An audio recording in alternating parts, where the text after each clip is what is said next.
வணக்கம். இந்த காணொளியில் மென்சுரேஷன் 2D and 3Dயில் பார்ட் 5 வீடியோ பார்க்க போகிறோம். ஆல்ரெடி 4 வீடியோ போட்டிருக்கேன். அதனுடைய லிங்க் டிஸ்கிரிப்ஷனில் கொடுக்குறேன். பார்க்காதவங்க அதை பார்த்துக்கோங்க. ஃபஸ்ட்டு கொஷின் பாருங்கள். 24 சென்டிமீட்டர் உயரம் மற்றும் அடிப்பக்க ஆரம் 7 சென்டிமீட்டர் உடைய ஒரு கூம்பு தயாரிக்க தேவையான இரும்பு தகரத்தின் பரப்பு என்ன அப்படின்னு கேட்குறாங்க. இப்போ ஒரு கூம்பு தயாரிக்க போகிறாங்க. அதனுடைய உயரம் பார்த்தீங்கன்னா H 24 அப்படின்னு கொடுத்துட்டாங்க. 24 சென்டிமீட்டர். அதனுடைய ஆரம் பார்த்தீங்கன்னா 7 சென்டிமீட்டர் அப்படின்னு கொடுத்துட்டாங்க. கூம்பு தயாரிக்க தேவையான இரும்பு தகரத்தின் பரப்பு அப்படின்னு பார்த்தீங்கன்னா அப்போ நம்மக்கிட்ட என்ன கேட்குறாங்கன்னா கூம்பினுடைய மொத்த பரப்பு கேட்குறாங்க. கூம்பின் மொத்த பரப்புக்கான ஃபார்முலா பார்த்தீங்கன்னா πr L + R. கூம்பின் மொத்த பரப்புக்கான ஃபார்முலா பார்த்தீங்கன்னா πr L + R. நம்மளுக்கு π வேல்யூ தெரியும், R வேல்யூ இங்கே கொடுத்தாச்சு. L கண்டுபிடிக்கணும். அப்போ L கண்டுபிடிக்கணும்னா கூம்பில் அதுக்கான ஃபார்முலா பார்த்தீங்கன்னா √h² + r². H 24 × 24 மல்டிப்ளை பண்ணோம்னா என்ன வரும் அப்படின்னு பார்த்தீங்கன்னா 4 16 1 2 8 1 9 2 8 2 4 அப்போ 6 17 1 576 வருது. 576. R 7, R ஸ்கொயர் பண்ணோம்னா 49. அப்போ 576 49 ஆட் பண்ணோம்னா 15 1 12 1 625. அப்போ √625 ரூட் என்ன வரும் 25. அப்போ L பார்த்தீங்கன்னா 25ன்னு கண்டுபிடிச்சிட்டோம். இப்போ இது ஃபார்முலாவில் சப்ஸ்டியூட் பண்ணால் நம்மளுக்கு ஆன்சர் தெரிஞ்சிடும். பை வேல்யூ 22/7 × R 7ன்னு கொடுத்துருக்காங்க. அடுத்து L 25 + R 7. இந்த 7க்கும் இந்த 7க்கும் கேன்சல். 25ம் 7ம் ஆட் பண்ணோம்னா 32 வரும் × 22. இதை மல்டிப்ளை பண்ணோம்னா 2 4 2 3 6 2 4 2 3 6. அப்போ 4 10 1 7. அப்போது ஆன்சர் பார்த்தீங்கன்னா 704ன்றது ஆன்சர். ஆப்ஷன் ஏ கரெக்டான ஆன்சர். நெக்ஸ்ட் சம் பாருங்கள். கீழ்கண்டவற்றில் எது முக்கோணத்தின் பக்கங்களின் நீளங்களாக அமையாது அப்படின்னு கேட்டிருக்காங்க. ஸோ இப்படி கேட்டாங்க அப்படின்னா அது என்ன பண்ணணும்னா இப்போ கொடுத்துருக்குற இப்போ ஏ ஆப்ஷன் எடுத்திருக்கோம். இதில் 2 சின்ன வேல்யூவை ஆட் பண்ணால் அதில் இருக்கக்கூடிய பெரிய வேல்யூவை விட அந்த 2 சின்ன வேல்யூ ஆட் பண்ணும்போது அதிகமாக இருக்கணும். இப்போ பாருங்கள், ஆப்ஷன் ஏல பெரிய வேல்யூ எது 16. அப்போது 16 விட 2 சின்ன வேல்யூ எப்படி 4 11. அப்போ 4 11 ஆட் பண்ணால் 15 16. அப்போ இது 2 ஆட் பண்ணும்போது கண்டிஷன் என்ன அப்படின்னு பார்த்தீங்கன்னா பெருசாக இருக்கணும். ஆனால் இங்கே 16 விட 15 சின்னது தானே. அப்போ ஆப்ஷன் ஏ தப்பு. அப்போ நம்மளுக்கு ஃபர்ஸ்ட் ஆப்ஷன்லவே இது ஆன்சர் கிடச்சிட்டு. நீங்கள் நெக்ஸ்ட்டும் செக் பண்ணி பாருங்கள். பியில் ஆப்ஷன் பார்த்தீங்கன்னா 13 பெருசு. அப்போ இது ரெண்டுத்தையும் ஆட் பண்ண 14 வருது. அப்போ 13 விட 14 பெருசுன்றதால அந்த ஆப்ஷன் ஒரு முக்கோணத்தின் பக்கங்களாக அமையும் அப்படின்னு எடுத்துப்போம். அதே சி பாருங்க 12 பெரிய இருக்கிறதுலவே இந்த 3 வேல்யூல பெருசு 12. சின்ன வேல்யூ எது 6 8. 6 8 ஆட் பண்ணோம்னா 14. 12 விட 14 பெருசுன்றதால இந்த ஆப்ஷன் முக்கோணத்தின் பக்கங்களாக அமையும். அடுத்து இது 11. சின்ன வேல்யூ 7 10 ஆட் பண்ணோம்னா 17 வரும். 11 விட 17 பெருசுன்றதால டியும் பார்த்தீங்கன்னா முக்கோணத்தின் பக்கங்களாக அமையும். அப்போ முக்கோணத்தின் பக்கங்களின் நீளங்களாக எது அமையாதுன்னா ஆப்ஷன் ஏ அமையாது.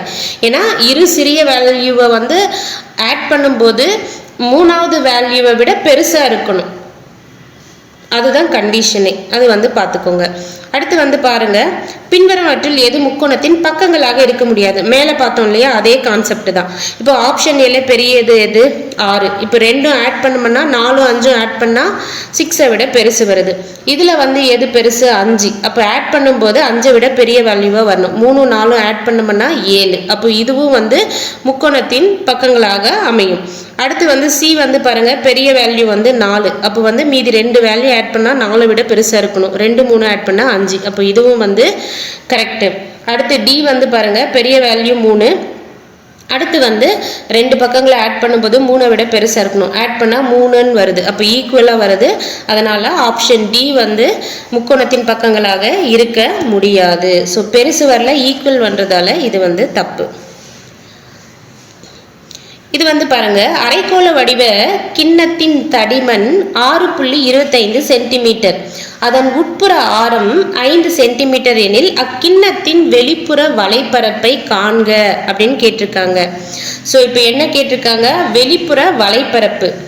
அரைக்கோளத்தின் வலைப்பரப்பு வந்து பார்த்தீங்கன்னா 2πrன்னு எழுதுவோமா, 2πr². ஸோ வந்து ஃபர்ஸ்ட்ல வந்து அரைக்கோளத்தின் வலைப்பரப்பு வந்து பார்த்தீங்கன்னா 2πr². பட் நம்மளுக்கு என்ன கொடுத்துருக்காங்க, இங்கே தடிமனும் கொடுத்துருக்காங்க. அப்போ வந்து ஒரு அரைக்கோளம் வந்து இப்படி வரைகிறோம். ஸோ இப்படி வரைகிறோன்னா இப்போ என்ன சொல்லியிருக்காங்கன்னா, இங்கிருந்து இதனுடைய ஆரம் வந்து என்ன சொல்லியிருக்காங்க அப்படின்னு பார்த்தீங்கன்னா 5 சென்டிமீட்டர். ஏன்னா உட்புற அரைக்கோளத்தினுடைய ஆரம் தான், இதுதான் வந்து 5 சென்டிமீட்டர்ன்னு சொல்லிட்டாங்க. ஃபர்ஸ்ட்ல என்ன சொல்லியிருக்காங்க, அந்த கிண்ணத்தினுடைய தடிமன். இப்போ வந்து நம்ம தேங்காய் எடுத்துக்கிட்டோம்னா அந்த தடிமன் இருக்கும்ல, தேங்காய் இப்படி சுற்றி இருக்கும்ல, அப்போ இந்த தடிமன் இங்கிருந்து இந்த கேப்பு வந்து இருக்கு இல்லையா, அந்த கேப்பு தான் என்ன சொல்லியிருக்காங்கன்னா 0.25 சென்டிமீட்டர் அப்படின்னு சொல்லியிருக்காங்க.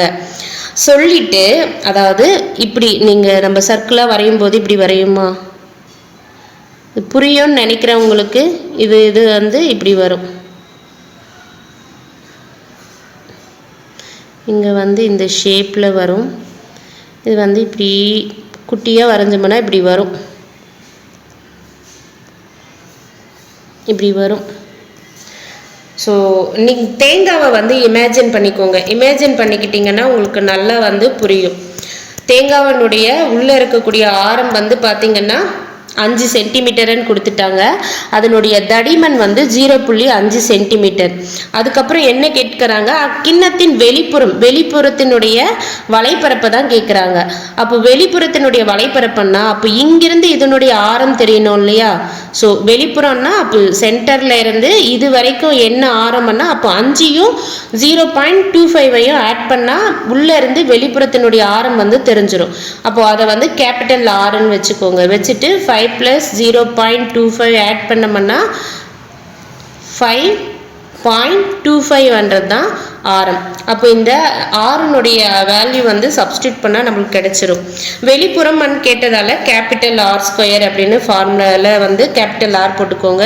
2 × πனுடைய வேல்யூ 22/7, R² வந்து 5.25 × 5.25 2 வாட்டி எழுதிக்கிறோம்.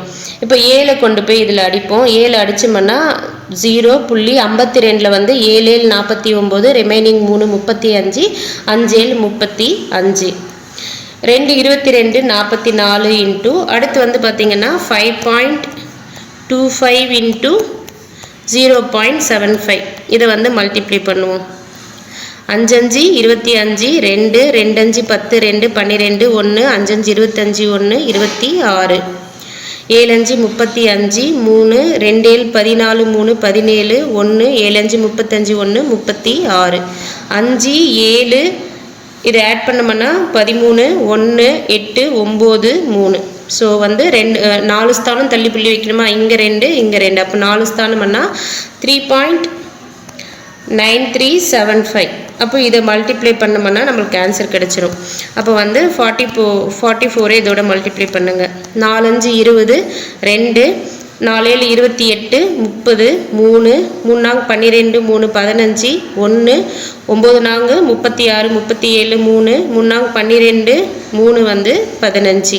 அப்போ 0 0 5 7 5 1. ஸோ மறுபடியும் 400 அப்படியே ரிப்பீட் பண்ணிக்கிறோம். 5 7 5 ஆட் பண்ணோம்னா 12, 1 8 8 5 13, 1 7 இது வந்து 1. அப்போ இங்கே வந்து 4 ஸ்தானம் தள்ளி புள்ளி வச்சுருக்கணும். அப்போ 1 2 3 4 173.25 வருது. அப்போது ஆன்சர் வந்து பார்த்திங்கன்னா 173.25. ஆப்ஷன் டி வந்து கரெக்டான ஆன்சர். ஈஸி தான், கொஞ்சம் கால்குலேஷன் தான், கால்குலேஷன் மட்டும் கொஞ்சம் ஃபாஸ்ட்டாக கரெக்டாக பண்ண மட்டும் பார்த்துக்கோங்க. நெக்ஸ்ட் சம் வந்து பாருங்கள்.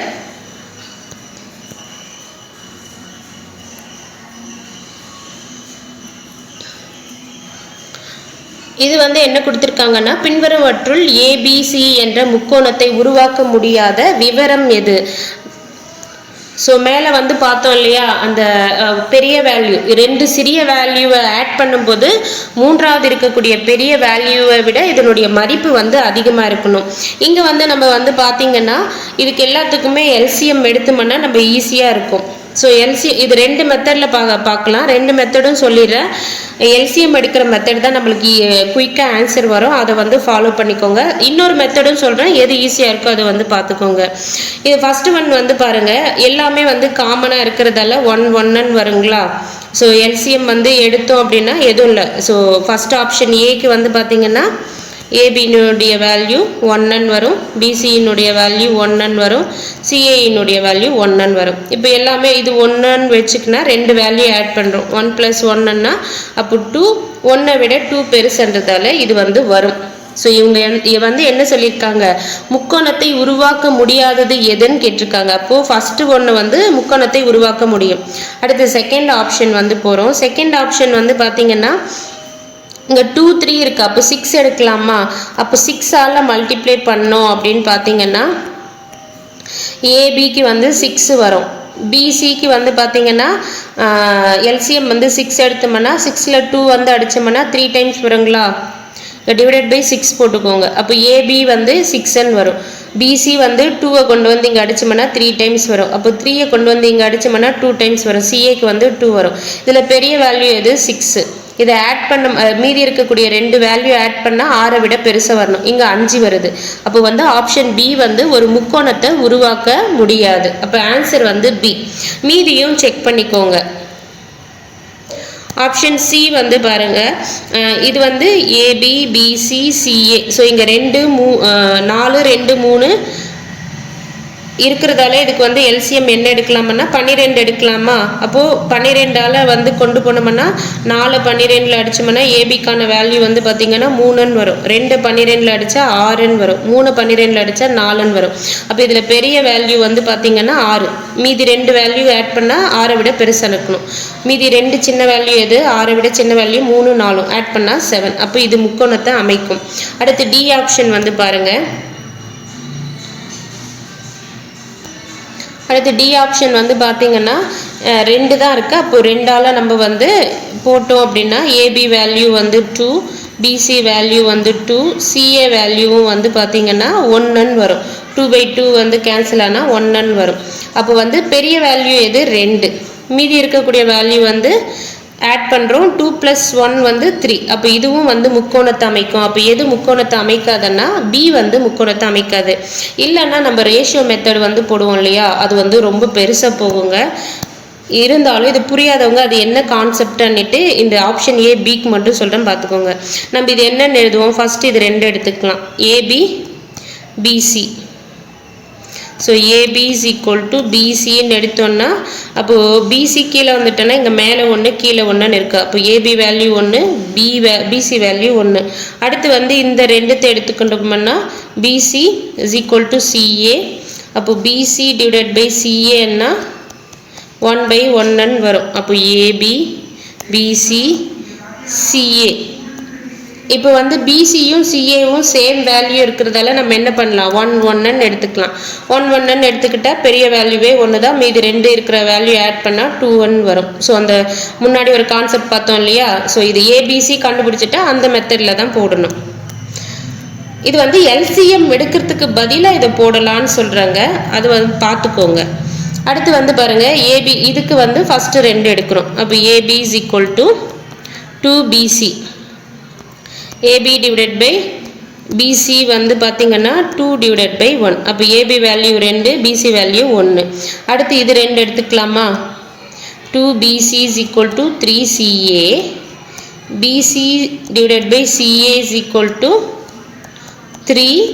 இந்த 2 இங்கே வந்தால் டிவைடட் பையில் வந்துடும். அப்போ பிசி வேல்யூ 3, சிஏ வேல்யூ 2. இப்போ வந்து இது என்ன பண்ணலாம், அந்த ரேஷியோ எடுக்கிற மாதிரி எழுதணும். பிசி சிஏன்னு எழுதிட்டு ஏபி வேல்யூ 2, பிசி வேல்யூ 1, மறுபடியும் இங்கே PC value 3, CA value 2. So இங்கே 1 இருக்கிறதால இங்கே 1, இங்கே 3 இருக்கிறதால முன்னாடி 3. இப்போ வந்து என்ன பண்ணுவோம், இது வந்து மல்டிப்ளை பண்ணுவோம் 6 3 2 அப்படின்ட்டு. அப்போ பெரிய வேல்யூ 6, சின்ன வேல்யூ வந்து ஆட் பண்ணோம்னா 5ன்னு வருது. அப்போ இது வந்து முக்கோணத்தை வந்து அமைக்காது. ஆப்ஷன் பி வந்து தப்பான ஆன்சர். இதே போல் நீங்கள் எல்லா ஆப்ஷனுக்கும் செக் பண்ணலாம். நீங்கள் இப்படி போடுறத விட எல்சிஎம் வந்து எடுத்து போடுறீங்கன்னா ஈஸியாக இருக்கும். டக்குன்னு வந்து ஏபிபிசி வேல்யூவை வந்து கண்டுபிடிச்சிடலாம். இத்தனை ஸ்டெப்ஸ் போட வேண்டிய அவசியம் இருக்காது. அது வந்து பார்த்துக்கோங்க. நெக்ஸ்ட் சம் வந்து பாருங்கள். 2πr சுற்றளவுள்ள வட்டத்தின் பரப்பளவும் ஒரு சதுரத்தின் பரப்பளவும் சமம் எனில் சதுரத்தின் சுற்றளவு என்ன அப்படின்னு கொடுத்துருக்காங்க. நம்மளுக்கு இங்கே ஒரு வட்டத்தின் சுற்றளவுனாவே 2πr தானே, அது நம்மளுக்கு தெரியும். இதில் எந்த சேஞ்சஸும் இல்லை, அதனால அதை அப்படியே விட்டுருங்க. விட்டுட்டு அடுத்து வந்து என்ன சொல்லியிருக்காங்க, வட்டத்தின் பரப்பளவும் சதுரத்தின் பரப்பளவும் சமம் அப்படின்னு சொல்லியிருக்காங்க. வட்டத்தின் பரப்பளவும் சதுரத்தினுடைய பரப்பளவும் சமம்னா சதுரத்தின் சுற்றளவு வந்து என்னன்னு கேட்டிருக்காங்க. சதுரத்தின் சுற்றளவுக்கான ஃபார்முலா வந்து 4a. இங்கே வந்து வட்டத்தின் பரப்பளவுக்கான ஃபார்முலா வந்து பார்த்தீங்கன்னா πr², சதுரத்தின் பரப்பளவு வந்து a². அப்போ வட்டத்தின் சுற்றளவு நம்ம கண்டுபிடிக்கணும்னா a வேல்யூ தெரியணுமா? அப்போ இதிலிருந்து நம்ம a கண்டுபிடிக்கலாமா? a = √πr². அப்போ a = r வந்து வெளியே எடுக்கலாம், பை வந்து √π அப்படின்னு வரும். இது வந்து a-னுடைய மதிப்பு. இப்போ a-னுடைய மதிப்பு இங்கே சுற்றளவில் போடலாமா? 4 × r × a-னுடைய வேல்யூ வந்து r × √π. ஆன்சர் வந்து பார்த்தீங்கன்னா 4r √π. இங்கே வந்து பார்த்தீங்கன்னா 4√πr அப்படின்னு கொடுத்துருக்காங்க. ஆக்சுவலி ஆர் வந்து ரூட்டுக்கு வெளியே தான் இருக்குது. ஸோ இதுவும் வந்து பார்த்தீங்கன்னா ரூட்டுக்கு வெளியே இருக்கிற மாதிரி தான் இருக்குது. இந்த ஆர் வந்து நம்ம இங்கே எடுத்துக்கலாம். ஸோ ஆன்சர் வந்து பார்த்தீங்கன்னா ஆப்ஷன் டி வந்து கரெக்டான ஆன்சர். 4√π × r. நம்ம அதை தான் என்னென்னு எழுதியிருக்கோம், 4r √π அப்படின்னு எழுதியிருக்கோம். இந்த சம் பாருங்க. 14 மீட்டர் அகலமுடைய ஒரு வட்டமான ஓடு பாதையின் உள் சுற்றளவு 440 மீட்டர் ஆகும். வெளிவட்டத்தின் ஆரத்தை காண்க அப்படின்னு கேட்டிருக்காங்க. அப்போ ஓடு பாதைன்னா இப்படி இருந்தால் தானே ஓடக்கூடிய பாதையா இருக்கும். உள்ள வந்து ஒரு சர்க்கிள், அதை சுற்றி ஒரு சர்க்கிள். அவங்க வந்து என்ன சொல்றாங்க, இங்கே தான் அவங்க ஓடுறாங்க. இதுதான் வந்து ஓடு பாதை. ஸோ இது சுற்றி வந்து இருக்கிறது வந்து பார்த்தீங்கன்னா ஓடு பாதை. இந்த ஓடக்கூடிய பாதையினுடைய அகலம் தான் என்னன்னு சொல்லியிருக்காங்கன்னு பார்த்தீங்கன்னா இந்த அகலம் தான் வந்து 14 மீட்டர் அப்படின்னு கொடுத்துட்டாங்க. 14 மீட்டர் அகலமுடைய ஒரு வட்டமான ஓடுபாதை, இதனுடைய அகலம் வந்து 14 மீட்டர். சேம் டைம் வந்து உள் சுற்றளவு தான் என்னன்னு கொடுத்துருக்காங்கன்னு பார்த்தீங்கன்னா 440 மீட்டர். ஸோ உள்ள வந்து இந்த ஒரு வட்டம் இருக்கு இல்லையா, அதனுடைய இது சுற்றளவு தான் வந்து என்னன்னு கொடுத்துருக்காங்க, 440 மீட்டர். கொடுத்துட்டு வெளிவட்டத்தின் ஆரத்தை காண்கன்னா அப்போ இங்கிருந்து இங்கு வரைக்கும் ஆரம் என்ன, இதனுடைய ஆரம் என்னன்றதை கேட்டிருக்காங்க. அப்போ நம்மளுக்கு இங்கே வந்து ஓடு பாதையின் மீட்டர் வந்து 14ன்னு தெரியும். அப்போ உள்வட்டத்தினுடைய இந்த ஆரம் எவ்வளோன்னு கண்டுபிடிச்சோம்னா இதோட வந்து இந்த 14 ஆட் பண்ணால் நம்மளுக்கு ஆன்சர் கிடைச்சிருமா? அப்போ வந்து பாருங்க, உள்வட்டத்தின் சுற்றளவு என்னன்னு கொடுத்துருக்காங்க, 440 மீட்டர். அப்போ வட்டத்தின் சுற்றளவுக்கான ஃபார்முலா வந்து பார்த்தீங்கன்னா 2πr. 2πr தான் வந்து 440 மீட்டர். ஸோ இது வந்து கேபிட்டல் ஆர் தான் வந்து என்னன்னு கண்டுபிடிக்க போகிறோம். இப்போ வந்து பார்த்தீங்கன்னா 2வை இங்கே அடிச்சோம்னா 220 அப்படின்னு வரும். இங்கே வந்து 22/7 × r. 22 இங்கே அடிச்சோம்னா 1 10, 7 இந்த பக்கம் போச்சுன்னா 70. அப்போது உள்ளே இருக்கிற இந்த கேப் வந்து 70. அப்போ இங்கே வந்து 14 அப்படின்னா மொத்தம் எவ்வளோ, கேபிட்டல் R = 70 + 14 = 84 மீட்டர். ஆப்ஷன் பி வந்து கரெக்டான ஆன்சர். அடுத்த சம் வந்து பாருங்க. 88 கிலோமீட்டர் தொலைவு செல்வதற்கு ஒரு சக்கரம் 1000 சுற்றுகள் எடுத்துக்கொள்கிறது. அச்சக்கரத்தின் ஆரம் காண்க அப்படின்னு கேட்டிருக்காங்க. இப்போ வந்து பாருங்க, இவ்வளோ டிஸ்டன்ஸ், இந்த டிஸ்டன்ஸ் வந்து 88 கிலோமீட்டர். இந்த தொலைவை செல்வதற்கு ஒரு சக்கரம் இருக்கு. அந்த சக்கரம் வந்து எத்தனை வாட்டி சுத்துதான், 1000 வாட்டி வந்து சுத்துதான்.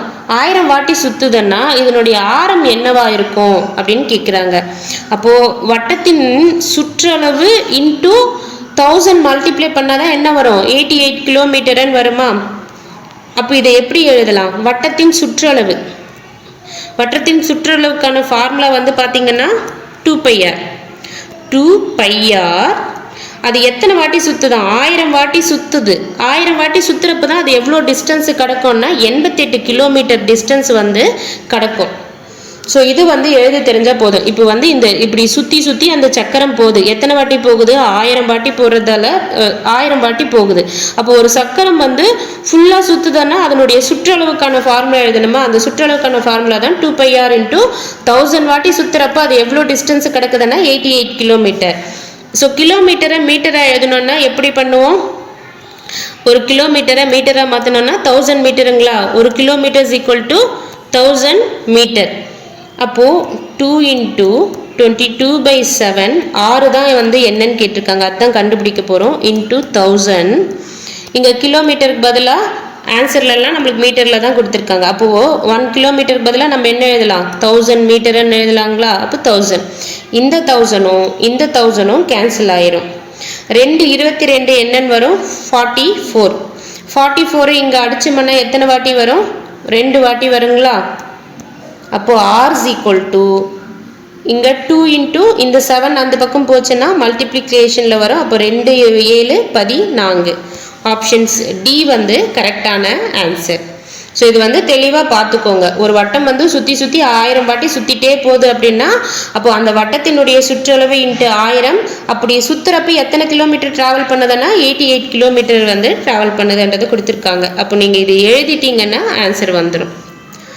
அடுத்து வந்து பாருங்க, ஒரு மகிழுந்தின் சக்கரம் 66 மீட்டர் தொலைவு கடக்க 20 சுற்றுகள் சுற்றினால் அச்சக்கரத்தின் விட்டம் என்ன அப்படின்னு கேட்குறாங்க.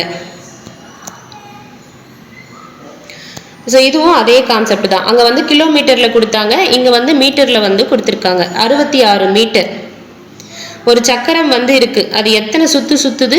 20 சுற்றுகள் வந்து சுற்றுதான். அப்போ ஒரு வட்டம் தானே, சக்கரம் வந்து வட்டம் ஷேப்பில் இருக்கும். அப்போ வட்டத்தின் சுற்றளவு வந்து 2πr. எத்தனை சுற்றுகள்? 20 சுற்றுகள் சுற்றுது.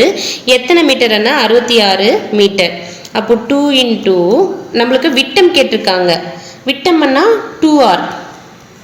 டயமீட்டர் d வந்து கேட்டிருக்காங்க. அப்போ 2r வந்து கண்டுபிடிச்சோம்னா விட்டம் 22 பை வேல்யூ 22/7 × r × 20 = 66.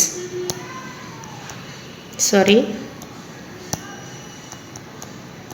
22 வந்து இதில் அடிச்சோம்னா 3 டைம்ஸ் வரும். அப்போ r = இந்த 2 20 என்ன வரும்? 40 வருங்களா? இந்த 7 அங்கே 7 × 3 21. 7 3 21, 2 20 40. r வந்து இந்த வேல்யூ நம்மளுக்கு என்ன கேட்டிருக்காங்க? விட்டம்னா இப்போ 2r கண்டுபிடிக்கணுமா? 2 × r வந்து 21/40. 2 இங்கே அடிச்சோம்னா 20 டைம்ஸ். அப்போ இதை எப்படி எழுதலாம்? 21 2 × 10 எழுதலாங்களா? ஏன்னா டிவைட் பண்ண ஈஸியாக இருக்கும்ன்றதால எழுதுகிறேன். அப்போ 10 கொண்டு போய் மேலே 21 அடிச்சோம்னா 2.1/2. ஸோ இதை 2ஆல் அடிச்சோம்னா 1.1ல் வந்து 0 டைம்ஸ் இருக்கும். 10 5 2 10. அப்போது 2r வந்து d வந்து எவ்வளோன்னு பார்த்தீங்கன்னா 1.05. ஆப்ஷன் ஏ வந்து கரெக்டான ஆன்சர். அடுத்த சம் வந்து பாருங்க,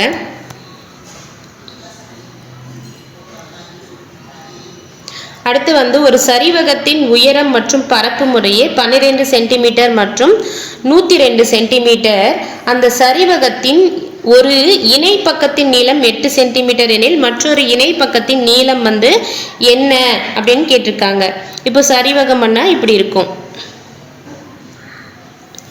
இது ஏ, இது பி அப்படின்னு வச்சுப்போம். இது வந்து ஹெச் தான் என்னன்னு கொடுத்துருக்காங்க, 12ன்னு கொடுத்துட்டாங்க. அடுத்து வந்து என்ன சொல்லியிருக்காங்க? சரிவகத்தின் பரப்பும் கொடுத்துட்டாங்க. அப்போ சரிவகத்தினுடைய பரப்பளவுக்கான ஃபார்முலா வந்து பார்த்தீங்கன்னா 1/2 h × a + b. இப்போ வந்து பார்த்தீங்கன்னா சரிவகத்தின் ஒரு இணை பக்கத்தின் நீளம் ஏதோ ஏயோ பியோ ஒரு பக்கத்தினுடைய நீளம் வந்து கொடுத்துட்டு இன்னொரு பக்கத்தினுடைய நீளம் வந்து என்னன்னு கேட்குறாங்க. அப்போ நான் வந்து பி வந்து 8ன்னு எடுத்துக்கிறேன். அப்போ ஏ தான் என்னன்னு கேட்குறாங்க. அப்போ சரிவகத்தின் பரப்பு இங்கே என்ன கொடுத்துருக்காங்க 102 சென்டிமீட்டர் ஸ்கொயர். 102 = 1/2 × H12 கொடுத்துட்டாங்க. ஏ வந்து கண்டுபிடிக்க போகிறோம். பி வந்து 8ன்னு எடுத்துக்கிட்டோம். நீங்கள் ஏ 8ன்னு எடுத்துட்டு பி என்னன்னு கூட கண்டுபிடிக்கலாம். ஏன்னா அவங்க வந்து ஏபின்னு எல்லாம் சொல்லலை. ஒரு இணைகரத்தின் நீளம் 8 சென்டிமீட்டர் என மற்றொரு இணை பக்கத்தின் நீளம் தான் வந்து இணைகரம் இல்லைங்க. இணை பக்கத்தின் நீளம் 8 சென்டிமீட்டர் எனில் மற்றொரு இணை பக்கத்தின் நீளம் தான் கேட்டிருக்காங்க. இப்போ வந்து இந்த 2 இங்கே அடிச்சோம்னா 6 வாட்டி வரும். 6 இங்கே கொண்டு வந்து அடிச்சோம்னா 1 6 அடுத்து வந்து பார்த்தீங்கன்னா 42 7 6 42 17 டைம்ஸ் இருக்குது. அப்போ 17 இந்த 8 இந்த பக்கம் வந்தால் -8 = A. 17ல் 8 போச்சுன்னா A = 9. அப்போ ஒரு இணை பக்கத்தின் மற்றொரு இணை பக்கத்தின் நீளம் வந்து 9 சென்டிமீட்டர். ஆப்ஷன் பி வந்து கரெக்டான ஆன்சர். அடுத்து வந்து பாருங்கள், ஒரு செவ்வகத்தின் மூலை விட்டத்தின் அளவு 17 சென்டிமீட்டர் ஆகவும் அதன் சுற்றளவு 40 சென்டிமீட்டர் ஆகவும் இருப்பின் அதன் பரப்பளவு என்ன அப்படின்னு கேட்குறாங்க. இப்போது நம்மளுக்கு வந்து தெரியும் செவ்வகத்தினுடைய மூலை விட்டத்திற்கான ஃபார்முலா வந்து என்னன்னு பார்த்தீங்கன்னா, செவ்வகத்தின் மூலை விட்டத்தின் ஃபார்முலா வந்து √L² + B². இங்கே மூலை விட்டம் தான் எவ்வளோன்னு கொடுத்துருக்காங்க 17 அப்படின்னு கொடுத்துருக்காங்க. அப்போ இந்த √L² + B². இந்த ரூட் வந்து இந்த சைடு வந்தால் ஸ்கொயரில் வந்துருமா? இப்படி இந்த பக்கம் வந்தால் ஸ்கொயரில் வந்துடும். அப்போ இந்த ரூட் எடுத்துருவோம். அப்போது L² + B² வந்து 17 17 289. இதை அப்படியே வச்சுப்போம். அடுத்து என்ன கேட்டிருக்காங்க, செவ்வகத்தினுடைய சுற்றளவு 46 சென்டிமீட்டர்னு கொடுத்துட்டாங்க. அப்போ செவ்வகத்தின் சுற்றளவுக்கான ஃபார்முலா என்னன்னு பார்த்தீங்கன்னா 2 × L + B. அதுதான் என்னன்னு கொடுத்துருக்காங்க 46 சென்டிமீட்டர். இப்போ 2 இங்கே அடித்தோம் அப்படின்னா L + B = 23. L + B கண்டுபிடிச்சிட்டோம். அடுத்து என்ன கேட்டிருக்காங்க, பரப்பளவு தான் கேட்டிருக்காங்க. அப்போ செவ்வகத்திற்கான பரப்பளவு ஃபார்முலா வந்து LB தான் இப்போ கண்டுபிடிக்கணும். இதை கண்டுபிடிச்சா நம்மளுக்கு ஆன்சர் கிடைச்சிரும். அப்போ வந்து பாருங்கள், L + B தெரியும், L² + B² தெரியும். அப்போ A + B² ஃபார்முலாவில் போடலாமா? அப்போது L + B² ஃபார்முலாவில் போட்டோம்னா இது எப்படி எழுதலாம்? L² + B² + 2LBன்னு எழுதலாங்களா? L + B என்ன இருக்குது 23 இருக்குது. அப்போ 23² L² B² இங்கே என்ன இருக்குது 289 இருக்குது. அப்போ 289 + 2 × LB. இப்போ 23 மல்டிப்ளை பண்ணோம் அப்படின்னு பார்த்தீங்கன்னா 3 3 9 3 2 6 2 2 4. அப்போ 9 12 1 5 529. இந்த 289 இந்த பக்கம் வந்தால் மைனஸில் வந்துடுங்களா? அப்போ -289 = 2 × LB. 529லேருந்து 289 லெஸ் பண்ணுறோம். லெஸ் பண்ணோம்னா 0. 12ல் 8 போச்சுன்னா 4. 4ல் 2 போச்சுன்னா 2. 240 = 2 × LB. 2 இங்கே அடித்தோம் அப்படின்னா 120. LB வந்து எவ்வளோன்னு பார்த்தீங்கன்னா 120. செவ்வகத்தினுடைய பரப்பளவு ஃபார்முலா LBனுடைய வேல்யூ 120. அப்போ ஆன்சர் வந்து 120.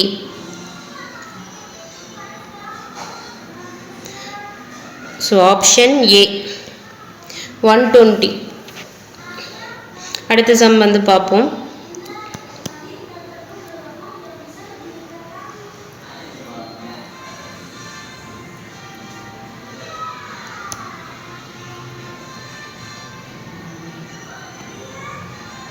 அடுத்த சம் வந்து பாருங்க, ஒரு விளையாட்டு திடல் செங்கோண முக்கோண வடிவில் உள்ளது. செங்கோணத்தை தாங்கும் பக்கங்கள் 50 மீட்டர். 80 மீட்டர் திடலில் சிமெண்ட் பூச சதுர மீட்டருக்கு 5 வீதம் ஆகும். மொத்த செலவை காண்க அப்படின்னு கேட்டிருக்காங்க. இப்போ ஒரு செங்கோண முக்கோணம் வந்து இருக்கு.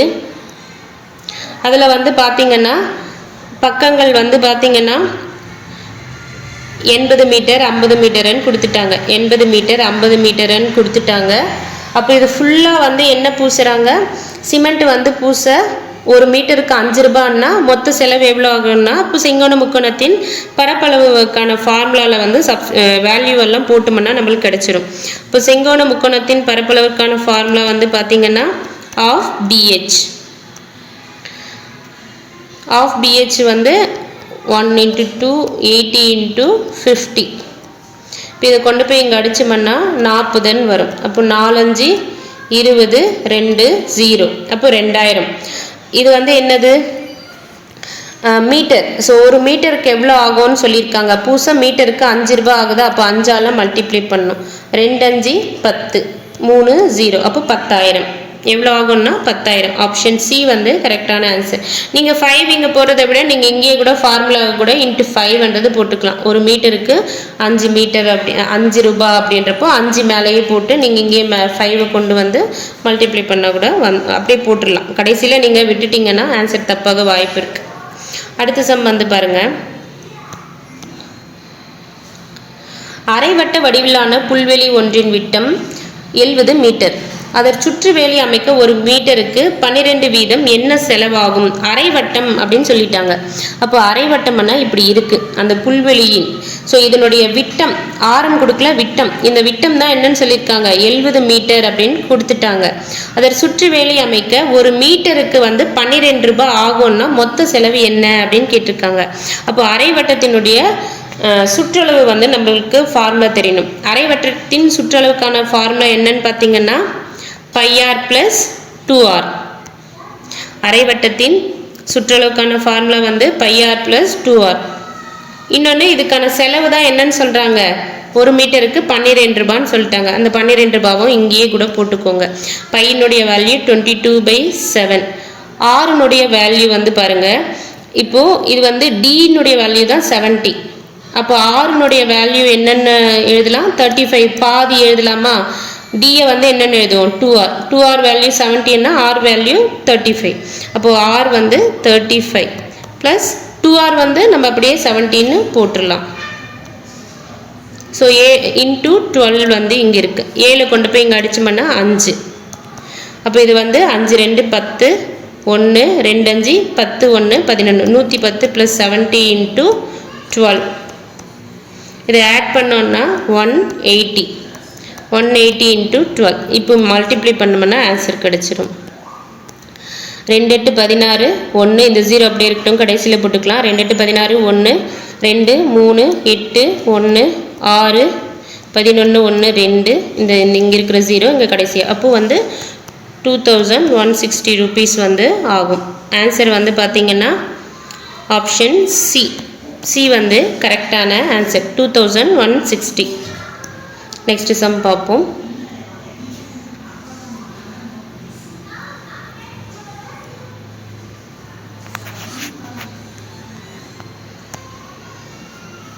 அடுத்து இந்த சம் வந்து பாருங்க. 4 சென்டிமீட்டர் விட்டத்தை கொண்ட வட்டம் 10 சென்டிமீட்டர் ஆரமுடைய வட்டத்தினுள் உள்ள போது இரு மையங்களுக்கு இருக்கையிலும் அதிகபட்ச தூரம் என்ன அப்படின்னு கேட்குறாங்க. அதாவது 4 சென்டிமீட்டர் விட்டத்தை கொண்ட வட்டம். இப்போ ஒரு வட்டம் வந்து இருக்குது, இதனுடைய விட்டம் டி தான் வந்து என்னன்னு சொல்கிறாங்க, 4 சென்டிமீட்டர் அப்படின்னு சொல்கிறாங்க. அப்போ ஆரம் எவ்வளோ இருக்கும், 2 சென்டிமீட்டர். அடுத்து என்ன சொல்கிறாங்க, ஆரமுடைய அடுத்து வந்து 10 சென்டிமீட்டர் ஆரமுடைய வட்டத்தினுள் உள்ள போது, இது வந்து இன்னொரு வட்டம் இருக்குது, அந்த வட்டத்துக்கான ஆரம் வந்து எவ்வளோன்னு சொல்கிறாங்க, 10 சென்டிமீட்டர் வந்து இருக்குது. இந்த வட்டத்துக்குள்ளே தான் இந்த 4 சென்டிமீட்டர் விட்டம் கொண்ட வட்டம் வந்து இருக்குது அப்படின்னு சொல்கிறாங்க.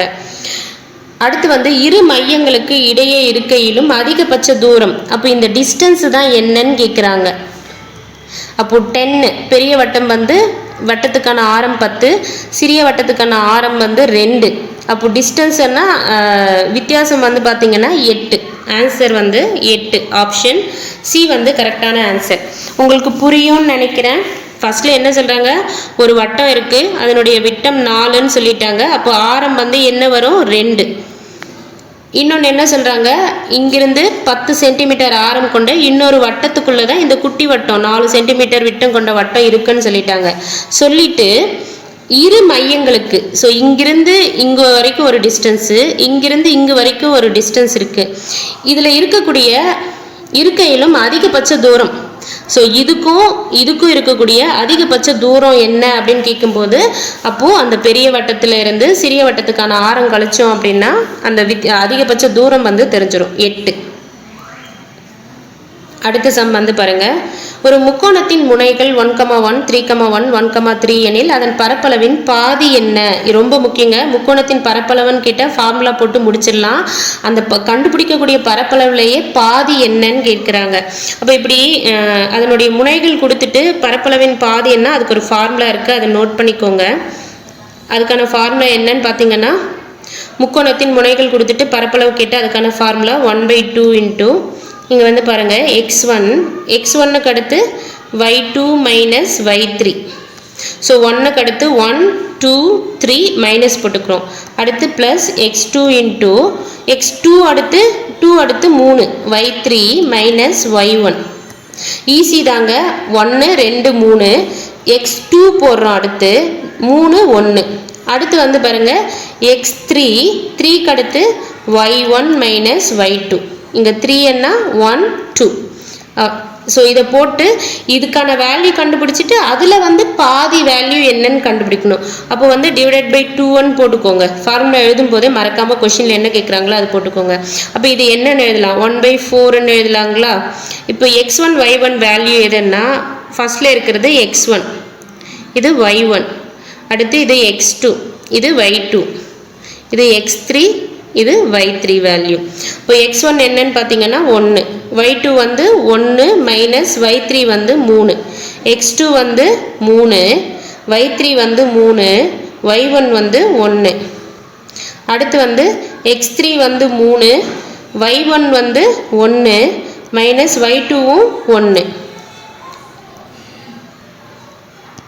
1/4 இங்கே மைனஸ் 2 ப்ளஸ் இங்கே 3 மைனஸ் 1 2 2 3 6, இங்கே 1 மைனஸ் 1 0, அப்போ இங்கே 0ன்னு வரும்.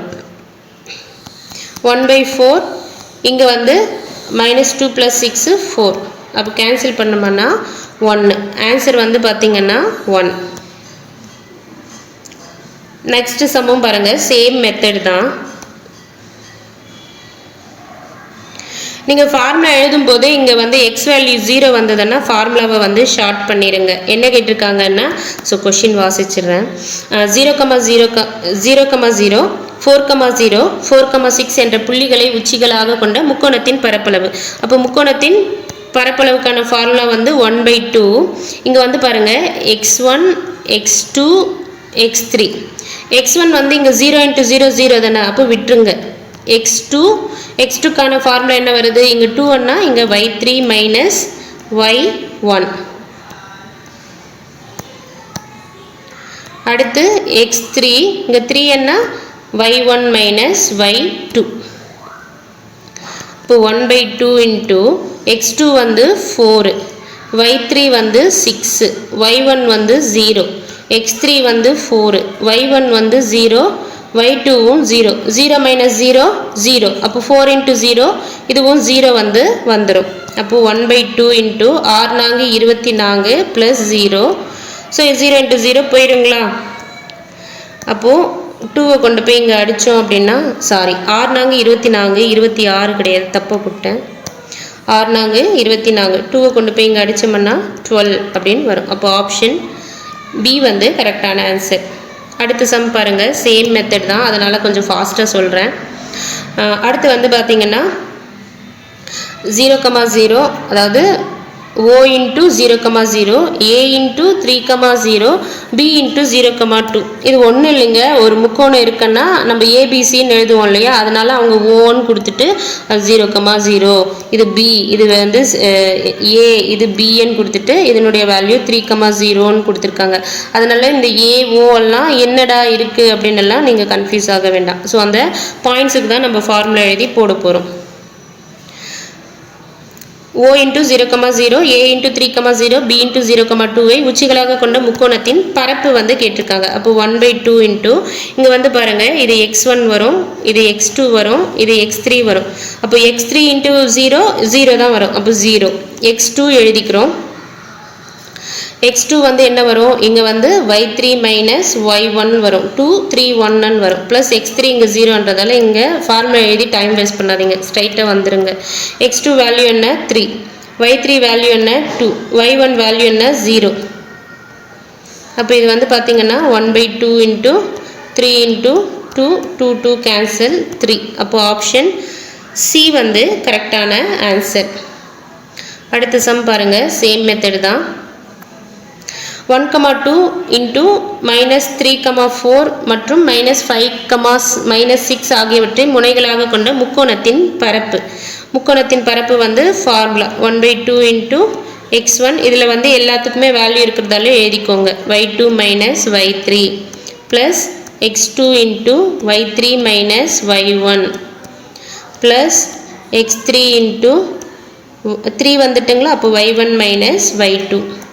இப்போ அதுக்கான வேல்யூ எல்லாம் சப்ஸ்டிட்யூட் பண்ணுறோம். இது வந்து x1 y1, x2 y2, x3 y3 value. x1 என்ன கொடுத்துருக்காங்க 1, y2 வந்து பார்த்திங்கன்னா 4 மைனஸ் y3 வந்து இங்கே -6 இருக்குது. அப்போ மைனஸ் இன்ட்டு மைனஸ் ப்ளஸ் ஆயிடும். அடுத்து x2 வேல்யூ வந்து பார்த்திங்கன்னா -3, அப்போ ப்ளஸ் இன்ட்டு மைனஸ் மைனஸ் ஆயிருங்களா. இப்போ -3, y3 வந்து -6, y1 வந்து 2 -2. இங்கே மைனஸ் வரும், இங்கே 2 கொடுத்ததால 2 ப்ளஸ் x3 வந்து வேல்யூ வந்து பார்த்திங்கன்னா -5, ப்ளஸ் இன்ட்டு மைனஸ் மைனஸ். அப்போது மைனஸ் x3 வந்து 5, y1 வந்து 2, y2 வந்து 4. 1/2 into 4 plus 6 10. இது வந்து ரெண்டும் ஆட் பண்ணால் -8 வருமா. Minus into minus plus 8 into 3 3 8 24. அடுத்து வந்து இது வந்து பார்த்திங்கன்னா -21 வரும், மைனஸ் இன்ட்டு மைனஸ் ப்ளஸ் 2 5 10. அப்போ ஆட் பண்ணோம்னா 20 30 40 44 டிவைடட் பை 2 அடிச்சோம்னா 22. அப்போ ஆன்சர் வந்து பார்த்திங்கன்னா 22, ஆப்ஷன் டி. அடுத்த சமம் சேம் மெத்தட் தாங்க, குயிக்காக பார்த்துருவோம். இதை ஒரு முக்கோணத்தின் முனைகள் 0, 0, 2, 0 மற்றும் 0, 2 எனில் அதன் பரப்பு காண்க அப்படின்னு கொடுத்துருக்காங்க. அப்போ x1ம் 0, x3யும் 0. அப்போ அது வந்து ஃபார்முலாவில் வந்து அவாய்ட் பண்ணிடுங்க. 1/2 இன்ட்டு முட்டை தான், x2 இன்ட்டு அது என்னென்னு எழுதுவோம் 2ன்றதால இங்கே 3 -1 y1 ப்ளஸ் x3 0 கொடுத்ததால அதை எழுத வேண்டாம். அடுத்து 1/2 இன்ட்டு x2 வந்து என்னது 2, y3 வந்து 2, y1 வந்து 0. அப்போ வந்து 1/2 இன்ட்டு 4 அடிச்சோம்னா 2. ஆன்சர் வந்து பார்த்திங்கன்னா ஆப்ஷன் பி வந்து கரெக்டான ஆன்சர். அடுத்து வந்து இந்த சம்மு வந்து பார்த்திங்கன்னா நெக்ஸ்ட் வீடியோவில் வந்து பார்ப்போம். தேங்க்யூ.